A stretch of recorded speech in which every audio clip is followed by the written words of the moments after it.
আজকে দেখাবো নিউজ 18 বাংলার খবরের জেরে কি হয়। কিন্তু আমরা দেখিয়েছিলাম গড়িয়াহাটে বেআইনি পার্কিং, গড়িয়াহাটে ব্রিজের নিচে বেআইনি পার্কিং জোন বেঁধে বেঁধে কিভাবে দেখিয়েছিলাম। ম্যাপ দেখুন, গড়িয়াহাট থেকে গোলপার্কের দিকে একটা পোর্শনে বেআইনি পার্কিং, আবার গড়িয়াহাট থেকে বালিগঞ্জ ফাঁড়ি পর্যন্ত একটা পোর্শনে বেআইনি পার্কিং, আর আইনি পার্কিং এর জায়গাটাও দেখিয়েছি আমরা কেএমসির বরাদপ্রাপ্ত কোঅপারেটিভের পার্কিং। দেখছেন এই যে বেআইনি পার্কিং, দুটো জোনে এই বেআইনি পার্কিং তুলে দেওয়া হলো, চালু হলো ফ্রি পার্কিং। নিউজ 18 বাংলার খবরের জেরে কথা বলবো প্রতিনিধি অমিতের সঙ্গে। অমিত, কলকাতা পুলিশের তত্ত্বাবধানে তার মানে এই ফ্রি পার্কিং থাকবে?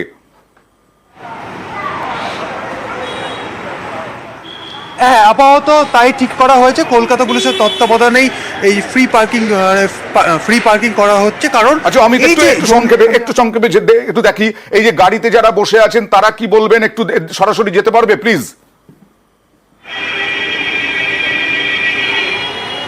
আমি কথা বলছি। আপনি তো এখানে প্রতিদিন গাড়ি পার্কিং করেন, আজকে প্রথম এসেছেন? আপনি এখানে গাড়ি পার্কিং করেন? এখানে গাড়ি পার্কিং করেন তো? গাড়ি পার্কিং করি মার্কেটিং আসলে। হ্যাঁ, হ্যাঁ। সেক্ষেত্রে এতদিন তো এখানে ইললিগাল ভাবে টাকা নেওয়া হতো আপনাদের গাড়ি, কারো থেকে 20 টাকা, কারো থেকে 30 টাকা হ্যাঁ নেওয়া হতো তো? হ্যাঁ নিশ্চয়ই। কোনো স্লিপ দেওয়া হতো না? পুরসভার কোনো স্লিপ আপনি পেতেন না? না, এই যে ইললিগাল ভাবে যে পার্কিংটা হতো এখানে, সেটা আপাতত বন্ধ করা হলো পুলিশের তরফে। এখানে ফ্রি পার্কিং, আপনার কাছে কোনো টাকা নেওয়া হবে না আপাতত। কি বলবেন? সবার জন্য ভালো, সবারই জন্য ভালো। যারা অনেক দূর দূর থেকে আসছেন, ওনারা মার্কেটিং আসেন, একেবারে আমরা আমাদের দায়িত্ব পালন করি, কর্তব্য পালন করি, কারণ সাধারণ মানুষের ভালো হওয়ার জন্য। আজকে গড়িয়াহাটে ব্রিজের নিচে এই ফ্রি পার্কিং চালু হলো। যতদিন না কোনো নতুন এজেন্সি টেন্ডার দিয়ে আবার চালু করা হচ্ছে পার্কিং, ততদিন পর্যন্ত এখানে ফ্রি পার্কিং কলকাতা পুলিশের তত্ত্বাবধানে।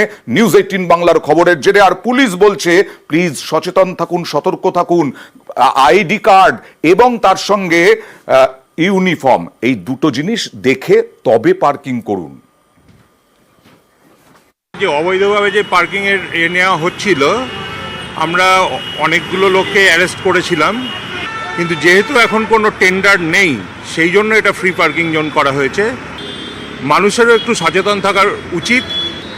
আই কার্ড এবং ইউনিফর্ম এই দুটো দেখেই তাকে পে করা উচিত। যতদিন না এখানে ফ্রি পার্কিং জোন হচ্ছে বা টেন্ডার হচ্ছে, ততদিন আমরা এখানে যাতে মানুষ অ্যালার্ট থাকে, যাতে কোনো কনফিউশন না আসে, সেই জন্য ফ্রি পার্কিং জোনের সাফিসিয়েন্ট বোর্ড লাগানো হয়েছে।